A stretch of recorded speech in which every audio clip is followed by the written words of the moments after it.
Okay, welcome everyone to our webinar on BRICS as it's expanding. I'm hosting this, Joy Vacherbeck, Director of Operations for the American Security Council Foundation. And Mr. Lawrence Sanford is joining us. He is our senior analyst. He wrote a paper recently on bigger BRICS in Russia. So Larry, if you could expand a little on your paper. Good morning.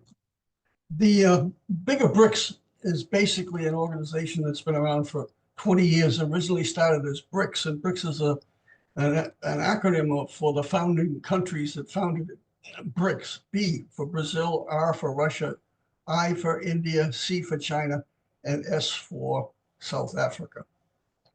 And the main reason this organization was formed was primarily driven by China and Russia to devalue the American influence on currencies and influences throughout the world and develop alliances with countries that want to foster their own independence as far as currency transactions and devalue the Western institutions such as the World Bank, the United Nations, and change them so that the Western countries, Western civilization, have less influence on world events. And I must say, I can't say I blame them in a way.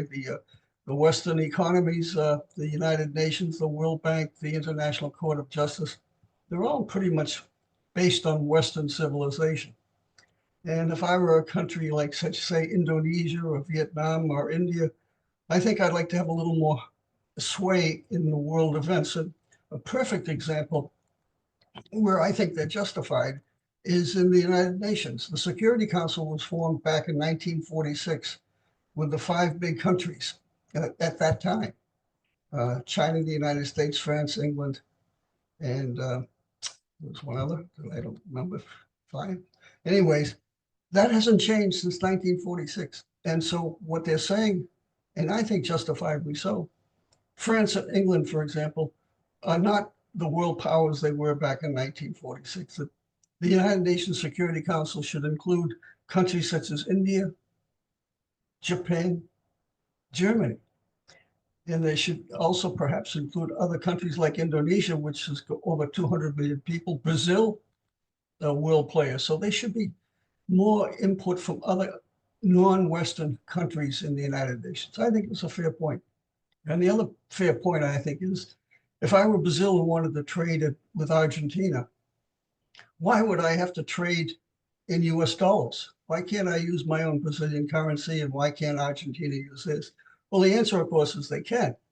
But the problem is their currencies are so volatile and so shaky that both countries would rather deal in US dollars so that there's some degree of stability. So to dethrone the US dollar is a long-term project, but it is certainly happening. And one of the areas that we'll be discussing, Joy, of course, is cryptocurrency. And who knows what's going to happen down the road as far as cryptocurrencies versus the dollar and versus local currencies of China and Russia and Brazil and so forth. But anyways, there was a meeting in Russia. BRICS is now 10 countries. They've added, let's see, what countries did they add? They added Ethiopia, Egypt, Iran, Saudi Arabia, and the United Arab Republic. So now they're 10, so it's BRICS plus. And they met in Russia, and the so-called sanctions that have been placed on Russia since the beginning of the Ukraine war seem to have little, if no effect, because Russia was able to parade around and hold this conference. 30 nations showed up, 20 nation leaders showed up, numerous bilateral conversations with Putin and the world leaders. 20 world leaders met with Putin. Treaties were signed, alliances were formed with all these countries. And again, the overall emphasis is to diminish the West and to increase their trade within their own zone, the developing world. And again, I think it should be the American interest that India and Brazil and Indonesia economies prosper. It's in our own interest to do that. So in theory, you can't fault them for wanting to better themselves. A lot of people look at the world's economy as sort of a pie, 25% US, 25% Europe, 25% China, and 25% the rest. So if China's growth goes from 25% up to 28% of the world's economy, that doesn't necessarily mean that the 3% is going to come out of the US. How about the pie just gets bigger? And so as economies grow, the United States share will go down as far as the whole economy goes down, the world's economy goes down, but that doesn't necessarily mean the United States is going to hurt from that particular growth. So I think it's in everyone's interest that all countries prosper. So again, depending upon the US dollar, makes it easy down the road. Why shouldn't Brazil trade with Argentina in their own currencies? On the other hand, the BRICS is led by China. And China is a strategic enemy of the United States. Their purpose of existence is to dominate the world. And the way to dominate the world is to take out the US. So they're using every tool available to diminish the United States. They're waging unrestricted warfare. They're waging unrestricted warfare here in the US. We've talked about that before. In the United Nations, all over the world are developing their economies. I don't see where the US can do much about it. I think what the US can do is tend to its own garden, make its own economy stronger, its own military stronger, develop alliances with like-minded countries, and wage gray zone warfare against China. And by that, I mean not shooting, but developing strategies and tactics to show the world that China's economic model and leadership model of totalitarian communism is not the way to go.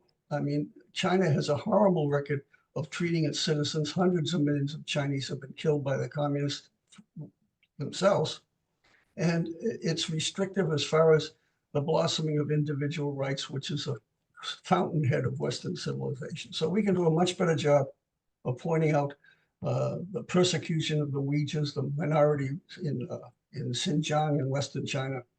And so I think it's up to us to encourage all nations to grow. But it's at the same time, it's incumbent upon the US policymakers to look after US interests and to point out the deficiencies and weaknesses of the Chinese model. So. Thank you, Larry, for your points on that. Very, very good points there. And there are some questions we'd like to pose. So if anybody has any comments they would like to add, please either raise your hand or type in the message center. First, Larry, what is the impact of BRICS on US strategic rivals like Russia and China, as you did talk briefly on there? Well, I think the world is evolving towards the clash of civilizations, where you have the Western civilization, the Eastern civilizations, and in between. And China is obviously driving alliances, economic in particular, so that raw materials and their sphere of influence is all over the world. I mean, the Panama Canal, for example, vital to world trade and US trade for that matter, both ends of the Panama Canal, on the Atlantic side and on the Pacific side, the controlling companies that manage the canal port and unloading and so forth are Chinese-owned companies, and they have a dominant influence all over the world and many port facilities. I don't see how the US is going to stop that. So it's incumbent upon the United States to make sure that we develop our own strengths, worldwide trading patterns, and to implement industrial policies that will foster and grow American shipping and maritime resources. China is building a huge port in Peru, and it's soon to open, and it's going to transform South America as far as importing and exporting goods. And the Chinese goods coming in, of course, just decimating local industries. And that leads us onto the whole area of tariffs, which is another subject for another day. But tariffs, generally speaking, are attacks on the citizens of the country and impede, generally speaking, development.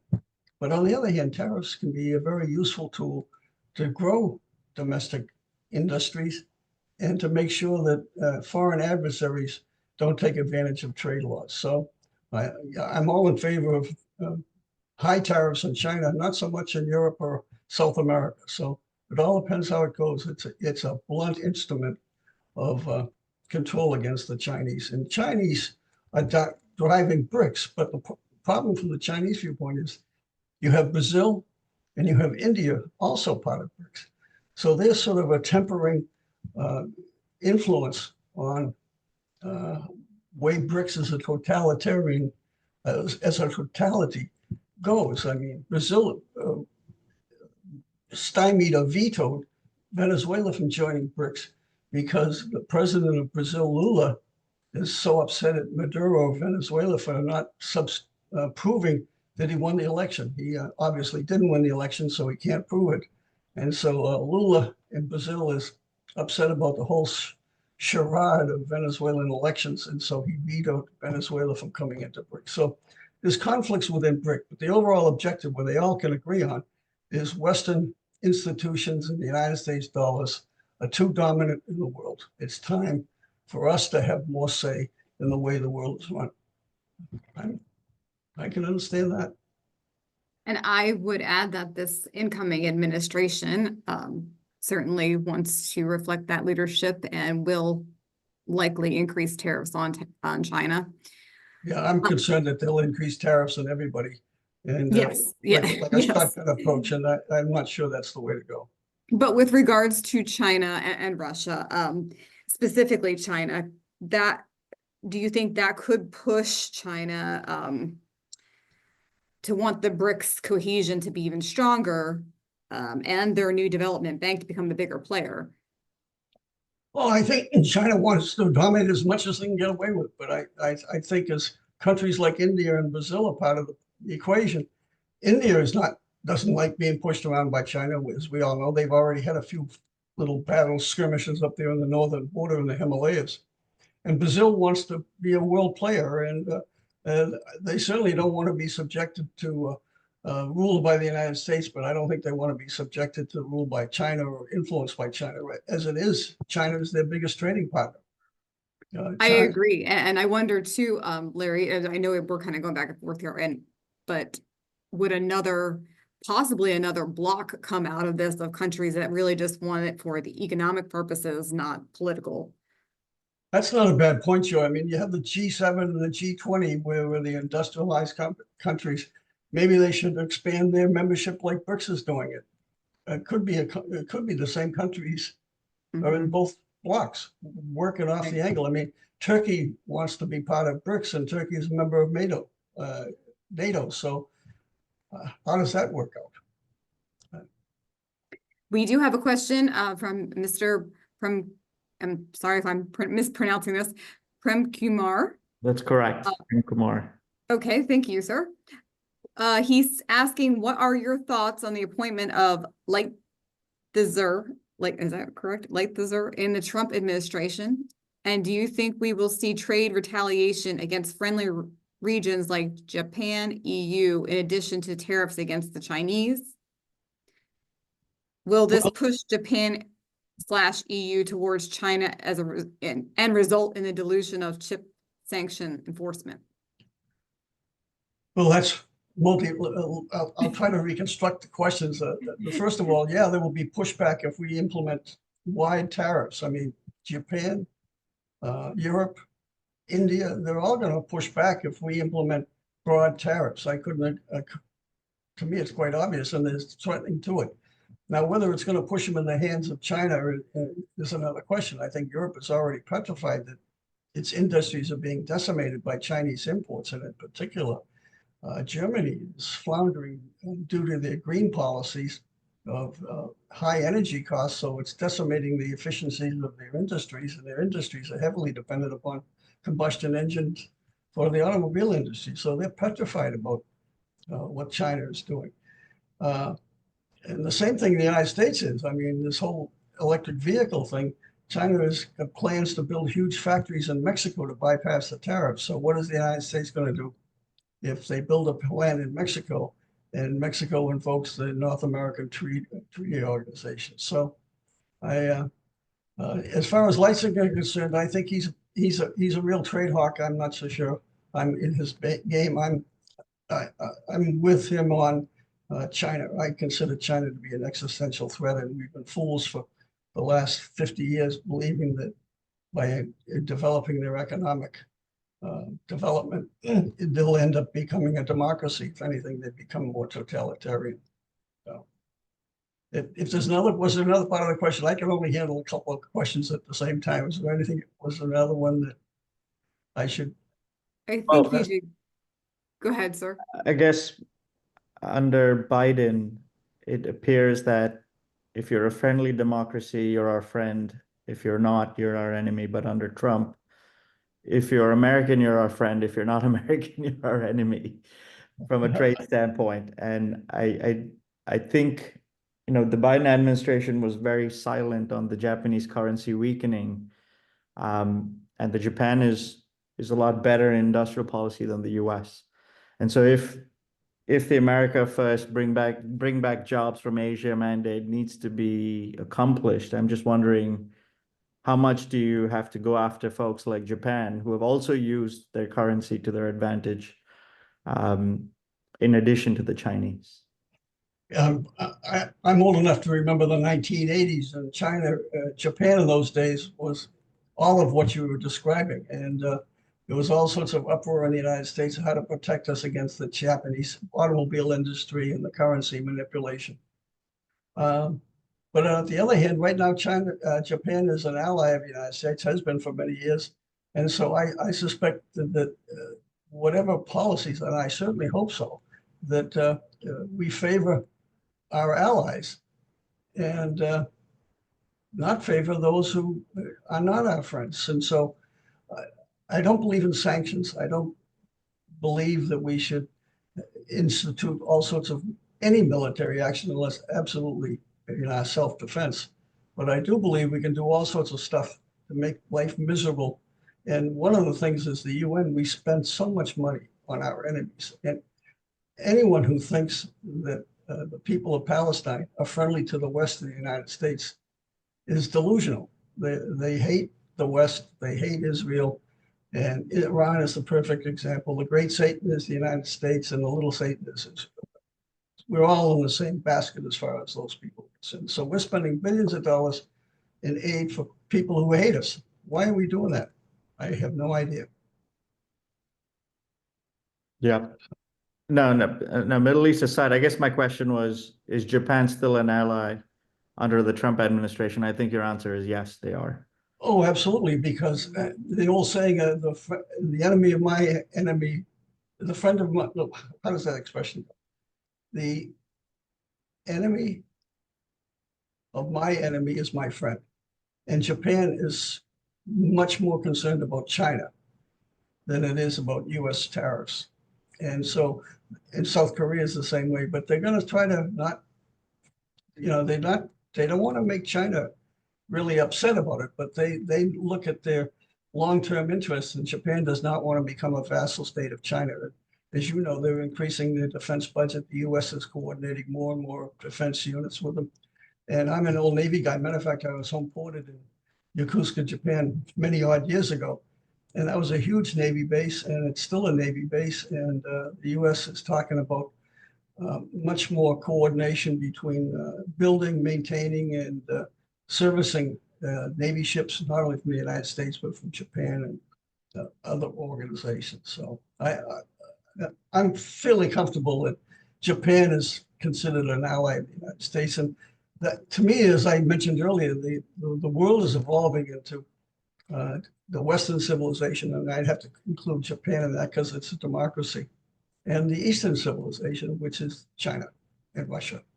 And I still think that Russia long-term is not a friend of China. If I were a Russian president, I would be petrified that half of the Soviet Russia is going to be swallowed up by China one of these days. Siberia, for example. Understood. Yep. Thank you. Thank you for asking. Yes, thank you for your question. And like you said, Larry, I would agree there, but Putin just had the BRICS summit there and was really pushing for other countries involved to unseat the dollar. Yes. Board. Now, not everyone's on board, obviously. India, and in your paper, as you wrote here, I think it was Argentina declined because they want to be aligned with the West.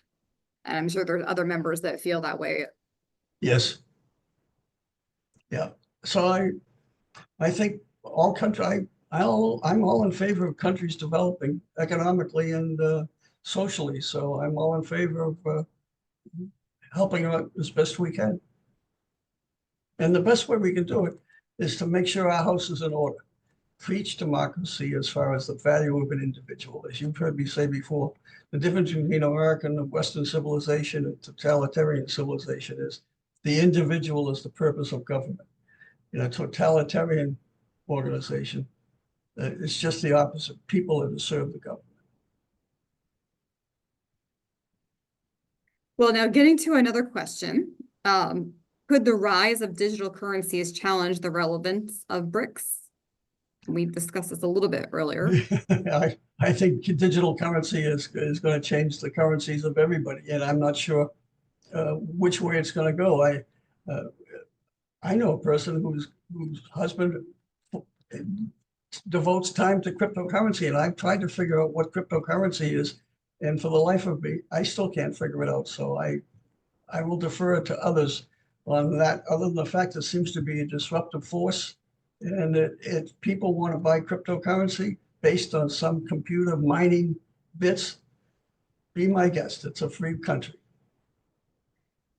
It's very popular with younger age people like myself. So yes, my husband's very big on that. And we have made money on this. I see a lot of other younger people getting very involved with it. Yeah. And hey. Not just crypto, but the digital currency itself. There are hundreds of nations looking into exploring that digital version of their currency. Yeah. Some of them are halfway there: China, Bahamas, Nigeria. Yeah. And think about the currency that we call the US dollar. You have a piece of paper that says 1, 5, 10, 100, whatever. It's just a piece of paper. So what is the value of it? It's based on the good faith of the US government. Well, if there's not much good faith in the government, the dollar becomes useless. So now you get back to a gold standard, and that's a whole new scenario of gold standard. And why is gold worth more than silver? And there's a whole series of things. And so my feeling is, let cryptocurrency roll, let it go, and people will do what they do, and some will make money, and some people will get burnt real bad. Well, Bitcoin itself has been up quite a bit since the announcement of the Trump elections. Other cryptocurrencies are as well. Yes. Elon Musk is going to play a big part in this administration, so we'll see where his Dogecoin goes with that. The stock market's up big time too. And what's the stock market? It's basically a piece of paper, right? Based on the future performance of a company. Who knows? So it's faith-based. Everything's faith-based in a way. I guess the question I would have to pose to even myself, and I don't have the answer to this, is would the digital currencies level more of a playing field among different countries? I would think it would. I think so too. Let her rip. Let people make money. We'll see where that one goes. Yeah. Yeah. Okay, and the final question, which we really touched on already a little bit, was how should the U.S. adapt its national security strategy in response to BRICS rise? Well, again, China's out to play the game of diminishing the United States through BRICS, but they're also doing it through the Belt and Road Initiative. They're doing it through the build up of the military. They're building it up through the building up of maritime resources, their shipping industry, their Navy. So again, I get back to the U.S. should make sure itself is strong militarily and economically, and have policies that encourage growth economically. You can't have a strong military if you don't have a strong economy. I mean, World War II was a classic example where the U.S. industry was able to just overwhelm Germany and Japan with ships and planes and tanks and everything else. And so the next engagement probably isn't going to be decided by any of that. It's probably going to be decided by artificial intelligence, internet, and China is waging unrestricted warfare against the United States. And so when I say we should increase the military, I'm not so sure we should have more tanks or more ships, but I do think we should make sure that we're number one when it comes to AI and satellites up in the sky and that kind of strength. And so far, the United States has always been a country that fosters innovation, and let's hope it continues in regards to that area. Yes, Silicon I Valley, think right? we're lagging behind the Chinese in cyber, as I think you had mentioned before. Yeah, well, certainly everybody's lagging behind China in as far as theft. I mean, they just Yeah. steal everything. So I'm waiting for them to start complaining about the US stealing stuff from them. I haven't heard any of it yet. I'm waiting for it. And I think to your point earlier would be spotlight the CCP's authoritarian regime by their human rights abuses. And just the way they treat individuals. Mhm. I mean, the one-child policy that's coming back to haunt them. The Great Famine, all the Tiananmen Square, what's going on in Tibet, what's going on in Xinjiang, what's going on with the Christians in Falun Gong. I mean, now churches in China can't have a cross display. I mean, instead of Jesus Christ on the centerpiece, it's going to be a picture of Chairman Xi. So it's a terrible ideology is the communism of China, and it's Marxist. And I think we need to spotlight that. And I'm not, most of the world is pretty much aware of what's going on, but Yes. But also to your point in your paper was that Venezuela was upset or absent from the new partner list because President Lula of Brazil was upset with Venezuela's lack of transparency in the elections. Yes. Well, it was somewhat surprising to me anyways, because Lula is a socialist just like Maduro. And Lula was trying to throw his predecessor into jail, and he's done sorts of socialist totalitarian actions within Brazil. So apparently Lula was offended by Maduro's blatant theft of an election. So I'm not so sure that that's the whole story, but it certainly is. It's nice to hear Lula complaining about Maduro, because he's a perfect example where they had a sham election and didn't matter what the votes were, he just took it over. And of course, Maduro was propped up by Cuban intelligence, Cuban military, and those guys, they're not going to let the people rule. They're going to do what they do in Cuba. Namely, the Communist Party is going to determine what happens. And I believe that, yes, in your paper, Cuba is another observer nation at this point to the BRICS. Correct. Yeah. But this could cause, my point to this is could cause some disunity within the BRICS with all the political tensions and geopolitical problems. Yeah, I don't think they're unified at all from a political viewpoint, but I think their economic interests and to work more closely with one another, and also to diminish the impact of Western institutions, that the US dollar, World Bank, those kind of things. They want to develop their own World Bank and currency platforms. Can't say I blame them. Right. Well, thank you, Larry. I know we have now went a little over our 10:30 time period, but appreciate your talk on this. Appreciate the questions. Thank you everyone for joining us today, and please check out our website at www.ascf.us and you can sign up for our newsletter. Thank you. Thank you. Have a good day.